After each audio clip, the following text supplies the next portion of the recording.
एक गांव जो अंधेरी के नाम से जाना जाता था, जहां सूरज की रोशनी भी बहुत डरावनी थी। यहां सब कुछ धीमा था, इतना धीमा कि पत्तों के गिरने की आवाज भी साफ सुनाई दे जाती।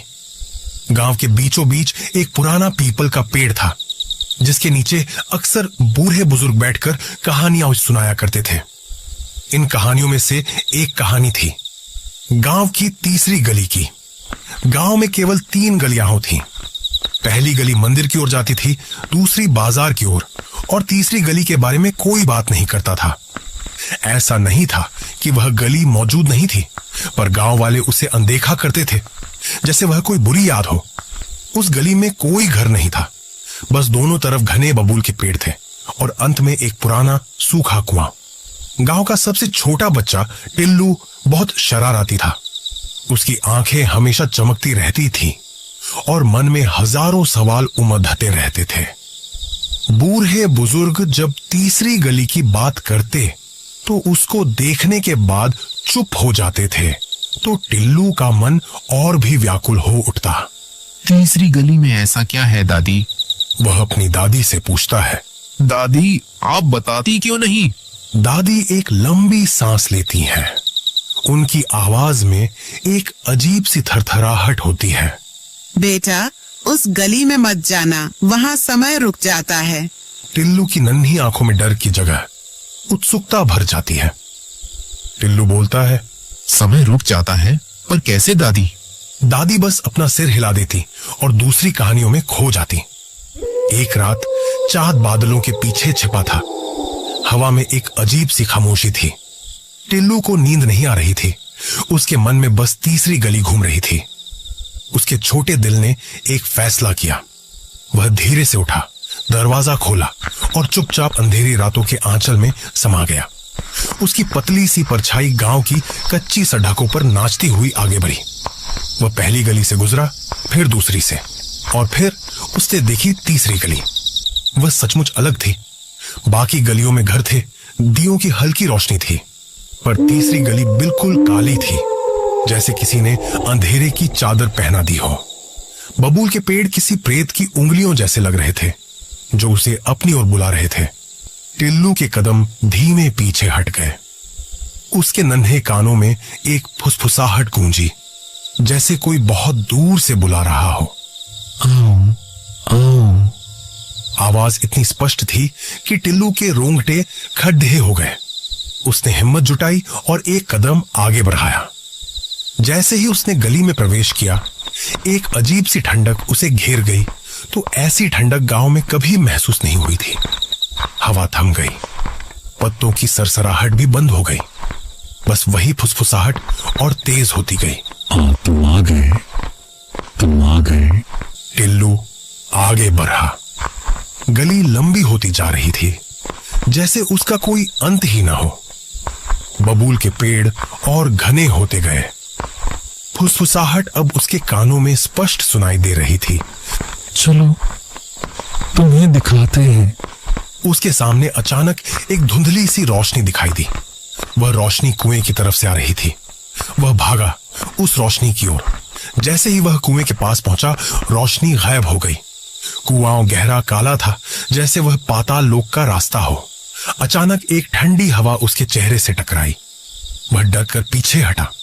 उसकी सांसें तेज हो गईं। वह मुद्दा और भागा उसी रास्ते से जिस रास्ते से आया था। वह भागता गया, भागता गया। गली खत्म ही नहीं हो रही थी। उसे लगा जैसे वह एक ही जगह पर दौड़ाच रहा हो। उसने अपनी पूरी ताकत लगाई। आखिरकार वह गली के आखिर पर पहुंचा। उसकी सांस फूल रही थी। वह गांव में वापस आ गया था। उसने अपने घर की तरफ देखा। वहां दिया जल रहा था। वो दौड़ डाकर अपने घर की ओर गया और दरवाजा खटखटाया। दरवाजा खुला। उसकी दादी खड़ी थी। उन्हीं पुरानी आंखों से उसे देख रही थी। टिल्लू, कहाँ गए थे बेटा? रात भर जागे हो क्या? दादी, मैं तीसरी गली में गया था। दादी ने उसे प्यार से देखा और धीरे से मुस्कुराई। बेटा, तुम अभी अभी तो सोए थे। अभी तो आधी रात भी नहीं हुई। टिल्लू ने घड़ी देखी। सचमुच अभी रात के 12 बजे थे। वह तो कुछ देर पहले ही उठा था, पर उसे लगा कि वह घंटों भागा है। क्या यह एक सपना था? उसने अपनी दादी को देखा, उनके चेहरे पर वही शांत भाव था। वह बिस्तर पर गया और तुरंत सो गया। अगली सुबह सूरज की रोशनी से गांव जगमगा रहा था। टिल्लू उठा और नाश्ता करने बैठा। उसकी दादी ने पूछा, कैसी नींद आई बेटा? ठीक थी दादी। लेकिन उसके मन में अभी भी रात की घटना घूम रही थी। वह थोड़ा सहमा हुआ था। शाम को टिल्लू बाहर खेलने गया। वह खेलते खेलते गांव के किनारे तक पहुंच गया। उसने देखा वही तीसरी गली। उसके मन में एक अजीब सी बेचैनी हुई। वह वापस घर की ओर लौटा, पर तभी उसके कानों में वही धीमी आवाज गूंजी, आओ आओ। टिल्लू ने गर्दन घुमाई। कोई नहीं था, पर आवाज स्पष्ट थी। वह समझ गया, वह रात का अनुभव कोई सपना नहीं था। उस रात फिर चांद बादलों के पीछे छिपा था। हवा में वही अजीब सी खामोशी थी। टिल्लू को नींद नहीं आ रही थी। उसके मन में बस तीसरी गली घूम रही थी। उसके छोटे दिल ने एक फैसला किया। वह धीरे से उठा, दरवाजा खोला और चुपचाप अंधेरी रातों के आंचल में समा गया। उसकी पतली सी परछाई गांव की कच्ची सड़कों पर नाचती हुई आगे बढ़ी। वह पहली गली से गुजरा, फिर दूसरी से, और फिर उसने देखी तीसरी गली। वह सचमुच अलग थी। बाकी गलियों में घर थे, दियों की हल्की रोशनी थी, पर तीसरी गली बिल्कुल काली थी, जैसे किसी ने अंधेरे की चादर पहना दी हो। बबूल के पेड़ किसी प्रेत की उंगलियों जैसे लग रहे थे, जो उसे अपनी ओर बुला रहे थे। उसने हिम्मत जुटाई और एक कदम आगे बढ़ाया।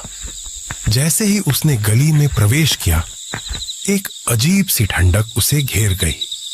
हवा थम गई, पत्तों की सरसराहट भी बंद हो गई। बस वही आवाज और तेज होती गई, तुम आ गए, तुम आ गए। और फिर से कहानी वहीं से शुरू हुई जहां से कल रात खत्म हुई थी। टिल्लू फिर उसी तीसरी गली के चक्रव्यूह में फंस गया था, जहां समय रुक जाता था और एक ही रात बार बार दोहराई जाती थी, हमेशा के लिए। और गांव में बूढ़े बुजुर्ग आज भी कहते थे, गांव की तीसरी गली में मत जाना, वहां समय रुक जाता है। ये कहानी आपको कैसी लगी? अगर अच्छी लगी हो तो हमारे चैनल को सब्सक्राइब कीजिए और इस वीडियो को एक लाइक जरूर कर दीजिएगा।